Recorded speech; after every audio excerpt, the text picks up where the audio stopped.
Donc, sans plus tarder, je vais commencer. Donc, je me présente. Je pense que je connais certains des partenaires autour de la table virtuelle. Bien heureux de vous revoir. Pour ceux que je connais et pour ceux que je ne connais pas, je m'appelle Didier Jutra-Swad. Je suis médecin psychiatre et chercheur au Centre hospitalier de l'Université de Montréal. Je suis aussi impliqué là, depuis sa fondation là, au Centre d'expertise et de collaboration en troubles concomitants. Encore une fois, un grand plaisir d'être parmi vous aujourd'hui pour venir vous parler des recommandations pour l'usage du cannabis à moindre risque dans un contexte là, de psychose, avec une emphase particulière pour la psychose. Donc, c'est une capsule qui est un peu particulière aujourd'hui, là, donc qui va peut-être être un peu plus longue que les capsules habituelles. J'ai peut-être une vingtaine de minutes, peut-être un 20-22 minutes de présentation. Euh, Par la suite, la place, là, s'il y a quelques questions, avant de vous laisser évidemment avec la suite là, de la rencontre d'aujourd'hui, autour là, du feedback, évidemment, de l'évaluation que vous allez remplir. Et donc, évidemment, avant de commencer, là, vous voyez là, mes conflits d'intérêts. Donc, je suis aussi chercheur. Les travaux que je vais vous présenter aujourd'hui, les recommandations découlent en partie, pas uniquement évidemment, mais en partie de certains travaux de recherche. Donc, simplement vous informer que toute ma programmation de recherche est entièrement financée par des organismes subventionnaires publics. Il y a certaines études pour lesquelles on a besoin de produits de recherche où on s'approvisionne de producteurs privés. Mais même dans ces études-là, là, ce sont des études qui sont financées par des organismes publics. Peut-être d'autres conflits d'intérêts, là, je dirais, c'est évidemment, j'ai fait partie du groupe qui a développé les recommandations du cannabis à moindre risque. Cela étant dit, même si j'en ai fait partie, évidemment, bien conscient que ce ne sont pas des travaux qui sont parfaits. Donc, je serais bien curieux d'entendre votre feedback sur ces recommandations-là. Évidemment, là, vous allez le voir, là, des recommandations, mais des outils qui vont faire certainement l'objet là, d'autres itérations et d'ajustements dans le temps. Et donc, sans plus tarder, je vais vous parler de ces recommandations-là pour un usage du cannabis à plus faible risque, évidemment, qui découle du fait, évidemment, vous êtes un public averti, là, vous le savez tout comme moi, là, que la consommation de cannabis est évidemment un phénomène qui est très, très, très répandu. Vous avez là des données dans la population canadienne. On a des données semblables pour la population québécoise, avec nous indique qu'une part importante de la population va consommer du cannabis. Des données évidemment qui ne sont pas montrées ici, mais quand on regarde plus particulièrement les personnes qui ont des troubles de santé mentale et encore plus particulièrement les gens qui ont un trouble psychotique, on a souvent des rapports que la prévalence de consommation est encore plus élevée que dans la population générale, des échantillons qui nous montrent, là, par exemple, particulièrement chez les jeunes psychotiques, où on a même là, près de la moitié des jeunes là, qui vont consommer du cannabis, parfois même un peu plus. Donc, évidemment, on parle d'un phénomène qui est très, très, très répandue, cette consommation de cannabis, et particulièrement chez les gens qui vivent avec une problématique de santé mentale. Le but de la présentation, évidemment, d'aujourd'hui, c'est pas de revenir en détail sur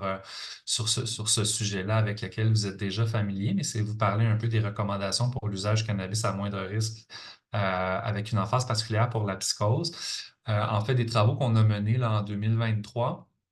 un groupe dont je vais parler dans un instant, mais essentiellement qui découle des travaux qui avaient été menés dans les dernières années par un groupe en partie semblable, là, beaucoup de gens qui ont participé aux deux initiatives, où on avait développé ce qu'on appelle les Lower Risk Cannabis Use Guidelines, donc les recommandations pour un usage à plus faible risque de cannabis, qui est essentiellement, vous vous rappelez, une série là, d'une dizaine de recommandations pour la population générale dans une perspective de santé publique qui promeut en fait là, certains comportements qui permettent de diminuer les risques de problèmes associés à la consommation de cannabis. Vraiment, je dirais dans une perspective quand même de réduction des risques. Euh, Évidemment, c'était des recommandations qui s'adressaient à la population générale. Quand on regarde le détail de ces recommandations-là, il y en avait beaucoup qui, évidemment, ces recommandations-là qui s'appliquaient aussi à des gens qui vivent avec un trouble de santé mentale, mais il y avait quand même un certain nombre d'adaptations ou de particularités des populations qui vivent avec un problème de santé mentale qui fait en sorte que ces recommandations-là n'étaient pas entièrement adaptées, évidemment, à leur situation. Et un des éléments,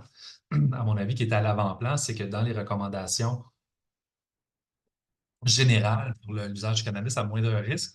un des éléments, c'est ce qu'on dit, c'est quand les gens ont une problématique de santé mentale, devraient s'abstenir ou minimiser là, vraiment au strict minimum leur consommation de cannabis. Évidemment, là, pour la plupart d'entre vous qui travaillez avec des gens ou auprès de personnes qui ont des troubles de santé mentale, la consommation de cannabis est non seulement répandue, mais on a une part importante, puis statistiquement, les chiffres le montrent, là, de gens qui ont un trouble de santé mentale, qui utilisent du cannabis et qui n'ont pas l'intention ni le désir de cesser leur consommation de cannabis, ni de la diminuer de façon significative. Et ce qui est venu, je dirais, souligner le besoin, en fait, d'avoir des recommandations pour l'usage du cannabis à moindre risque, mais qui étaient adaptées aux personnes qui avaient une problématique de santé mentale. Donc, c'est ce qu'on a développé, je dirais, avec la même formule où on a vraiment été revoir les données probantes euh, liées à l'usage de cannabis, les risques qui sont associés. Et ici, on a développé donc des recommandations qui viennent, on l'espère, là, équiper les gens à être bien informés, dans le fond, sur la consommation de cannabis, ses effets, et permettre à ces gens-là de faire des choix qui sont éclairés, peu importe les choix qui sont faits, avec une approche qui était, je dirais, conceptuelle, qui est assez similaire à celle qu'on a utilisée pour les recommandations à plus faible risque pour la population générale, ce qui nous a amené donc à développer ces recommandations là, pour l'usage du cannabis à moindre risque dans le cas de psychose, qui visent donc justement là, à équiper les gens de recommandations basées sur les données scientifiques les plus à jour. Donc, le processus très rapidement, évidemment, là, puis il y a une publication, vous allez avoir les références. Vous pourrez voir le détail pour ceux que ça pourrait intéresser, mais on a utilisé là, une stratégie là, d'examen quand même assez exhaustif de la littérature scientifique sur le cannabis, ses liens avec le développement, l'évolution et les risques de psychose. Avec, je dirais, un angle particulier qui est qu'on a mis vraiment l'accent sur des facteurs que les individus peuvent modifier pour réduire le risque. Donc, je vous donne un exemple de facteurs non modifiables. Ben, si on dit, si, évidemment, on peut parler longtemps de la génétique. Là, on en parle un peu dans les recommandations, mais on l'a tourné d'une façon qui fait en sorte que les gens peuvent avoir un impact sur leur comportement. Mais on ne peut pas demander à des gens de modifier, évidemment, leur génétique là, qui est ce qu'elle est. Mais il y a par ailleurs certains comportements de consommation qui peuvent être modifiables et pour lesquels les gens ont un certain niveau, je dirais, de contrôle et qui peut être travaillé. Donc, on a vraiment essayé de mettre donc l'emphase sur des facteurs que les gens peuvent modifier avec un examen de la qualité des preuves, avec les mêmes critères, le même processus qu'on a utilisé là, pour les recommandations pour usage à plus faible risque de cannabis, là, qui était la mouture originale non spécifique à la psychose et qui nous a emmené à donc 11 je dirais, groupes de recommandations que je vais vous présenter, que je vais survoler aujourd'hui avec vous. Euh, avec, je dirais, le préambule, donc, qu'il existe à la revue là, de la littérature scientifique un certain nombre de facteurs qui permettent de réduire le risque d'effets négatifs liés au cannabis. Euh, Évidemment, puis on le rappelle dans les recommandations, là, la manière la plus évidente, la plus simple d'éviter tout risque là, pour quelqu'un qui voudrait avoir une absence de risque béton associé au cannabis, bien évidemment, c'est de ne pas consommer. Par ailleurs, ce qu'on reconnaît aussi dans ces recommandations, tout comme on l'avait fait dans les recommandations originales non spécifiques à la psychose, c'est que l'abstinence est souvent pas souhaitée ou parfois ne peut pas être soutenue. Et qu'il y a d'autres stratégies, en fait, qui existent pour réduire les risques d'effets, je dirais,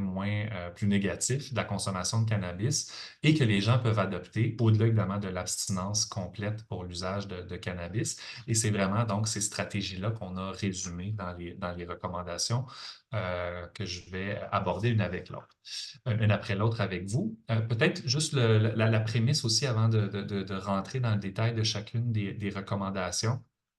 c'est dans le fond que vous allez voir là, ce que je vais vous présenter là, c'est essentiellement un résumé un peu là, de l'article scientifique qui résume les recommandations. Évidemment que vous allez voir, là, évidemment, quand vient le temps de, par exemple, partager ces informations scientifiques-là ou les recommandations avec le public cible ou même par des cliniciens, par exemple, évidemment, on s'attend à ce que le vocabulaire soit adapté. Donc, je vais vous présenter aujourd'hui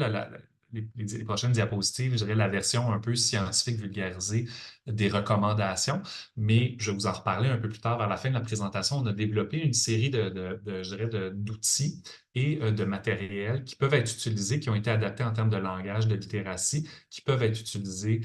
par les personnes utilisatrices de cannabis qui n'ont pas un problème de santé mentale, qui peuvent être aussi utilisés par les cliniciens, notamment dans un contexte clinique. Et qui utilisent donc un vocabulaire qui est beaucoup plus adapté et approprié lorsque vient le temps d'échanger ce type d'informations-là avec l'auditoire qui est cible. Mais donc, cette prémisse étant faite, Euh, je vais vous passer en survol un peu là, chacune des recommandations. Avec le temps, évidemment, vous comprendrez que c'est un survol, mais vous avez évidemment accès là, au texte original. Vous allez avoir aussi accès, vous allez avoir un lien là, vers tout le matériel et la boîte à outils là, qui vient aussi présenter en détail chacune de ces recommandations-là. Donc, une des premières recommandations touche justement aux facteurs de risque génétique. On vient revoir un peu les données probantes là, qui parlent du fait que la génétique a un rôle dans le développement de la psychose, que ça peut influencer la consommation de cannabis, mais aussi ses effets sur le risque de développer des troubles et des symptômes psychotiques. Ce qu'on rappelle, c'est qu'il n'y a pas de moyen facile d'évaluer les risques génétiques d'une personne. On n'en est pas encore rendu là, donc avec des outils qui facilement en clinique peuvent être utilisés pour déterminer si quelqu'un a un profil génétique qui est à risque de psychose. Mais on sait qu'on a d'autres indicateurs de ces indicateurs, des autres indicateurs de ces facteurs génétiques, notamment la présence d'antécédents familiaux ou personnels de symptômes psychotiques, qui peuvent faire en sorte que les gens sont plus à risque de développer des effets négatifs associés à la consommation de cannabis. Ce qui nous a mené à faire la première recommandation, que les gens qui ont des antécédents familiaux personnels de psychose doivent être informés, évidemment, qu'ils ont des risques plus élevés de présenter ce type d'effet-là lorsqu'ils vont consommer du cannabis et devraient, dans un monde idéal, évidemment, ne pas consommer du cannabis ou s'en abstenir, mais que si ce n'est pas possible, que la réduction, minimiser l'intensité de leur consommation peut avoir des effets bénéfiques. Deuxième recommandation qui touche à l'âge de la consommation initiale, où on sait que l'adolescence est une période importante dans le développement, la maturation cérébrale. On a des données qui nous montrent que le fait de consommer du cannabis, particulièrement avant l'âge de 16 ans, augmente le risque de psychose. On a aussi des données qui nous montrent que quand on commence à consommer plus tôt, c'est associé à une apparition précoce de la psychose et à une évolution moins favorable là, des symptômes psychotiques, avec notamment plus de rechutes. Ce qu'on a aussi, puis ce qu'on vient de souligner, c'est qu'on a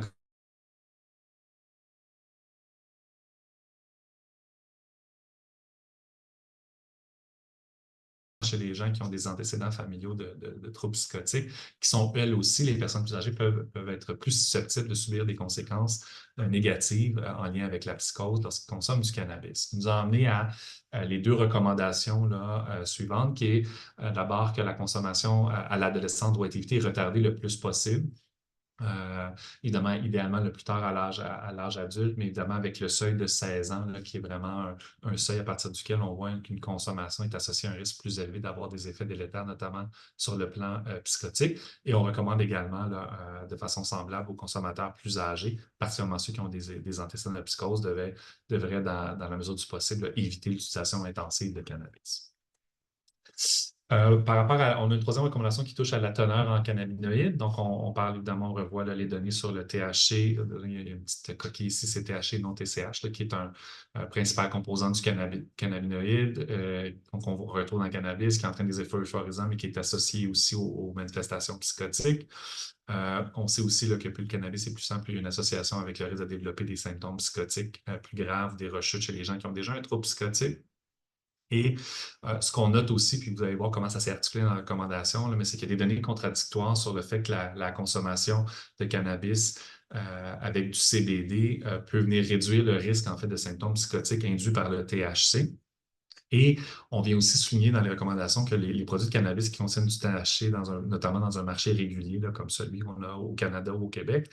ne sont évidemment pas de qualité pharmaceutique puis contiennent des doses de CBD qui sont bien inférieures à celles qu'on a retrouvées dans les études cliniques où on voit un effet potentiellement antipsychotique du cannabidiol. Et donc, il est probable, ou en fait peu probable, là, que ces produits-là puissent avoir des bienfaits thérapeutiques en cas de psychose. Ce qui nous a amené en fait à faire les recommandations suivantes, c'est-à-dire que afin de réduire le risque de psychose, la teneur en THC du cannabis doit être aussi faible que possible. Que bien qu'on conseille aux gens d'utiliser du cannabis avec une teneur plus élevée en CBD,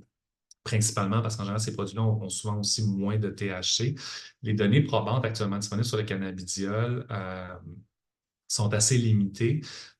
Et dans le fond, ce qu'on dit aux gens, on rappelle aux gens, c'est qu'utiliser des produits à base de cannabis avec du cannabidiol ne permet pas de remplacer les autres recommandations et ne permet pas de remplacer l'utilisation de produits à base de THC à faible dose. Donc, essentiellement, ce n'est pas parce qu'on prend des produits avec du cannabidiol qu'on est protégé contre la psychose. Et essentiellement, on doit surtout viser non pas uniquement avoir des produits à haute teneur en CBD, on doit viser à avoir des produits qui ont surtout moins de THC pour diminuer notre risque de psychose. On vient aussi rappeler aux gens là, que dans la mesure du possible, surtout quand on vit dans un contexte où il y a un marché régulier, que l'usage de produits cannabinoïdes réglementés nous permet de savoir le contenu en cannabinoïdes et que c'est donc recommandé pour pouvoir faire un choix de produit qui notamment contient moins de THC. La fréquence de consommation fait aussi l'objet d'une recommandation où essentiellement, on vient rappeler qu'on a des données quand même assez abondantes sur le fait qu'il y a une relation dose-réponse entre la fréquence de consommation de cannabis et le risque de psychose. Donc, essentiellement, la fréquence de consommation de cannabis est probablement un des meilleurs indicateurs de consommation de cannabis associé à des effets délétères. Et donc, plus on augmente la fréquence de consommation, plus il y a un risque de psychose. Et il semble y avoir un seuil, particulièrement autour d'une fois par semaine, où là, on voit vraiment le risque d'avoir des effets délétères sur le plan psychotique de la consommation de cannabis. Et ce qui nous emmène à faire la recommandation de réduire ou maintenir une consommation de cannabis à un niveau aussi faible que possible et de préférence moins d'une fois par semaine est le meilleur moyen de réduire les risques d'effets ou de problèmes liés à la psychose. Personnellement, chez des gens donc, qui ne voudraient pas complètement cesser leur consommation, mais qui en diminuant leur fréquence, et particulièrement si on peut atteindre le seuil d'une fois par semaine au moins, là, pourraient réduire leur risque d'effets délétères à la consommation de cannabis. On a aussi des recommandations par rapport à la méthode de consommation. Essentiellement, ce qu'on vient dire, c'est que, puis sans repasser à travers le détail, là, je vois le temps qui file, mais ce qu'on vient rappeler dans les recommandations, c'est que chaque mode d'administration a des avantages et des inconvénients par rapport aux autres. Et chaque mode de consommation a aussi des risques spécifiques. Autant lorsqu'on consomme des produits qui sont fumés, que ce soit des produits qui sont inhalés, des produits qui sont consommés sous forme, peu importe, de façon orale, il peut y avoir autant des avantages sur le plan de la santé, mais aussi des désavantages. Ce qui nous a amené à, plutôt que de recommander un mode de consommation par rapport à l'autre, ce qu'on vient surtout recommander, c'est que les gens d'abord soient informés sur chacun de ces modes-là et les particularités de chacun des modes. Je vous donne l'exemple sur les comestibles, que les gens comprennent bien que quand ils consomment du cannabis sous forme orale, qu'en général, il y a un délai avant le début des faits, ce qui leur permet de déterminer à quel moment ils peuvent ou doivent recommencer ou reprendre une autre dose s'ils le désirent, pour éviter notamment des états d'intoxication. Donc, un seul exemple, parmi tant d'autres, là, mais qui est plutôt donc d'aller vers une recommandation d'un mode par rapport à l'autre, de plutôt recommander que les gens soient informés par rapport aux différents modes et puissent utiliser chacun de ces modes-là, mais de façon plus sécuritaire. On vient rappeler notamment là, que la consommation d'autres substances parallèlement ou en même temps là, que la consommation de cannabis peut évidemment avoir des effets négatifs, notamment sur le plan là, du développement et l'évolution de la psychose. Ça s'applique également notamment au tabac et que les gens qui consomment plusieurs substances, donc du cannabis, mais en même temps d'autres substances ont aussi plus de chances d'avoir une consommation problématique et des problèmes associés à d'autres substances qui vient nous amener à la recommandation que les gens qui consomment du cannabis devraient évidemment porter attention à la consommation d'autres substances psychoactives, tenter de l'éviter ou de la réduire autant que possible. Et ça inclut également le tabac et l'alcool, qui sont souvent des substances, je dirais, qui sont peut-être un peu plus banalisées et utilisées par ailleurs très, très fréquemment dans ces populations-là. Septième groupe de recommandations qui touche à la consommation de cannabis et les troubles psychotiques concomitants, où essentiellement on vient rappeler là, chez les gens qui ont déjà un trouble psychotique que dans le fond, on voit chez les gens qui ont un trouble psychotique qui consomment du cannabis, en général, là, une réapparition des symptômes, une gravité des symptômes qui est plus importante. Et ce qu'on vient aussi rappeler, c'est que dans le fond, certains des effets neurobiologiques de la consommation de cannabis qui vont dans cette population-là peuvent être réversibles, même lorsque l'arrêt n'est pas nécessairement permanent. Et donc, la réduction substantielle, l'arrêt de la consommation peut améliorer l'évolution de la maladie et évidemment la réponse au traitement. Ce qui nous amène à recommander que les gens qui vivent avec une psychose devraient idéalement arrêter leur consommation de cannabis si c'est possible pour elles, mais que s'ils sont capables d'arrêter, qu'elles peuvent voir leur état s'améliorer en réduisant l'intensité de leur consommation. Et également que ces gens-là peuvent voir des effets positifs lorsqu'ils vont remplacer les produits de cannabis avec une plus forte teneur en CBD plutôt que de prendre des produits qui ont majoritairement du THC. On a une recommandation par rapport aux interactions médicamenteuses, leurs effets. On vient rappeler, dans le fond, que les gens qui consomment du cannabis, parmi les gens qui ont une problématique psychotique, sont plus ont un risque plus élevé de non-adhérence thérapeutique, aussi plus à l'aise d'avoir de moins bons résultats thérapeutiques que les cannabinoïdes. Certains cannabinoïdes peuvent inhiber ou même induire le métabolisme, dépendamment du mode d'administration de certains antipsychotiques, certaines médications qui peuvent soit réduire leur efficacité ou augmenter le risque d'effets indésirables. Donc, on vient évidemment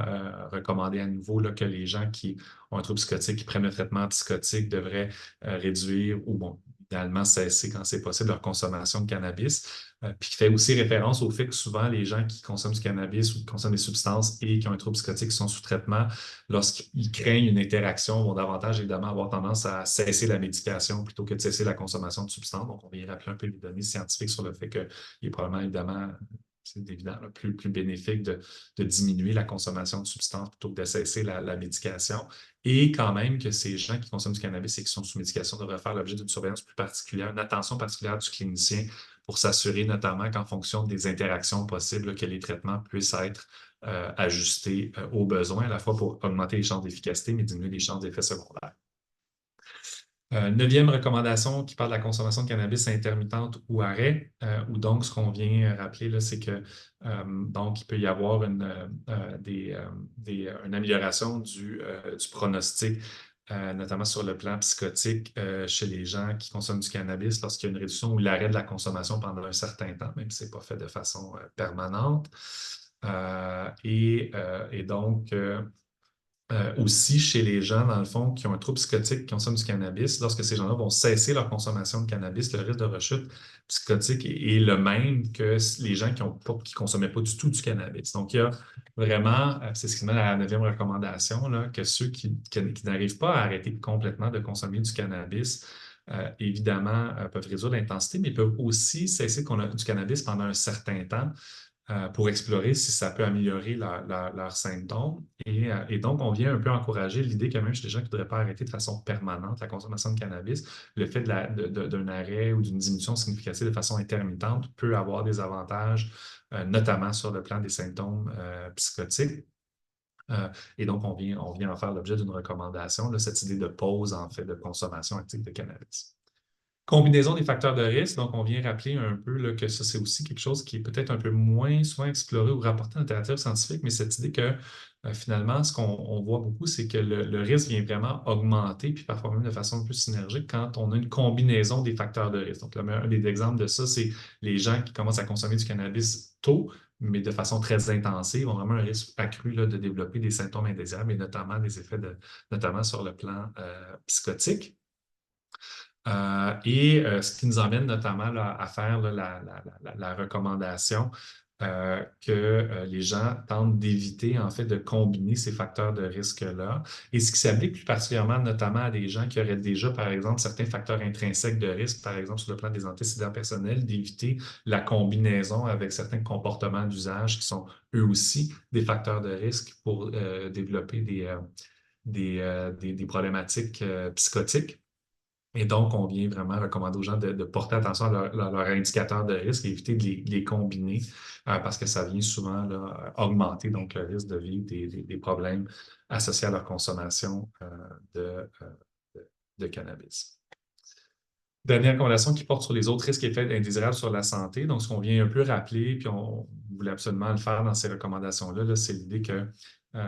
évidemment, les recommandations dont je parle aujourd'hui portent principalement sur des risques psychotiques ou associés à la psychose, mais qu'évidemment, notamment chez les gens qui ont aussi une problématique psychotique, ces gens-là ont souvent aussi même un risque plus élevé d'avoir d'autres problèmes de santé. Donc, on vient rappeler là, tous les risques de la consommation de cannabis, notamment sur le plan de la santé, notamment sur le plan cardiovasculaire, chez la femme enceinte. Et on vient rappeler là, que tous ces principes de précaution qui s'appliquent à la population générale, là, sur le plan de la santé, notamment physique, s'appliquent aussi aux gens qui ont une problématique psychotique et que les mêmes recommandations devraient être suivies, là, porter attention évidemment à ces risques-là sur le plan de la santé. Et donc, on recommande que les gens qui consomment du cannabis et qui ont un risque de psychose devraient être aussi informés non seulement des risques pour leur santé mentale, mais aussi des risques sur le plan de leur santé en général, ce qui est souvent, parfois un peu oublié, évidemment, là, puis je suis un clinicien, là, je le sais, là, quand on rencontre des gens qui ont une problématique de santé mentale sévère à l'avant-plan, on a tendance un peu parfois à oublier les autres conséquences de la consommation, notamment de cannabis. Puis on vient rappeler dans les recommandations l'idée de ne pas oublier ces autres considérants-là. Comme je vous en parlais un petit peu tout à l'heure, on a associé avec ces recommandations-là un certain nombre d'outils. Évidemment, ce qu'on vient rappeler, là, c'est que c'est des recommandations qui ne viennent pas remplacer un traitement, notamment chez les gens, par exemple, qui auraient un trouble de l'usage. Ça ne vient pas remplacer, évidemment, le traitement pour la psychose, mais on pense que ça peut être des outils qui peuvent être utiles à la fois pour l'utilisateur, la personne qui a un trouble de santé mentale ou qui est à risque d'en avoir un, qui consomme du cannabis, et ça peut être aussi utile pour les cliniciens à intégrer, je dirais, dans les pratiques cliniques auprès des gens qui ont notamment une problématique de santé mentale, avec un certain nombre de recommandations qui peuvent s'intégrer assez facilement dans les interactions qu'on a avec la clientèle, que ce soit par rapport à la concentration, l'achat auprès de sources réglementées, la consommation intermittente, la quantité qui est consommée. On a développé, je vais peut-être vous les présenter très, très brièvement. Là, je vois le temps qui filme, une boîte à outils. Vous avez le code ici. Ça a été aussi envoyé en matériel supplémentaire là, à la capsule d'aujourd'hui, mais on a une série d'outils cliniques. Donc, vous voyez là, donc, on a par exemple un résumé des données probantes, un résumé, je dirais, un peu vulgarisé de ce qui a été écrit dans l'article et que j'ai présenté aujourd'hui. On a une brochure, là, donc, qui peut être aussi utilisée par les personnes elles-mêmes, les utilisateurs. On a une aide au dialogue pour les cliniciens qui vient un peu donner des trucs sur comment intégrer ces recommandations-là dans une pratique clinique, mais notamment avec un langage qui est facilitant. On a spécifiquement un outil pour les cliniciens sur la communication entourant le cannabis dans une perspective de réduction des risques avec des ponts, des obstacles, des stratégies qui peuvent aider au quotidien là, quand il est temps de discuter cannabis avec quelqu'un qui a une problématique de santé mentale. On a des affiches qui peuvent être utilisées. On a un journal de réflexion qui peut être utile pour les gens, les utilisateurs eux-mêmes de cannabis ou, par exemple, là, votre clientèle ou vos patients dans le contexte d'un suivi clinique, un outil qui peut être utilisé par ces personnes-là, des outils qui sont disponibles gratuitement avec le lien là, que vous avez en ligne. On a été appuyé, puis là, il y a d'autres organisations qui se sont tout juste fraîchement ajoutées à ça, là, et qui sont en cours de l'approuver, mais on a des organisations canadiennes là, qui ont approuvé, dans le fond, ces recommandations-là, que je remercie là, pour aider à leur diffusion. On a maintenant même aussi également là, des organisations françaises là, qui partagent aussi puis qui vont faire la diffusion de ces outils-là. Donc, ça fait des petits, c'est utilisé dans plusieurs contextes, un peu évidemment au Canada, au Québec, puis un peu partout à travers le monde. Donc, je vois le temps qui file. Je vous remercie pour votre attention. J'arrêterai le partage. On est déjà à 12h30. Je ne sais pas, Dr. Drouin, si on a temps pour quelques questions ou pas. Oui, oui, oui, on pourrait tout à fait prendre le temps là, s'il y a une ou deux questions. Donc, merci beaucoup, Didier, pour la présentation. Puis je vois que Sylvain Turgeon a déjà levé sa main.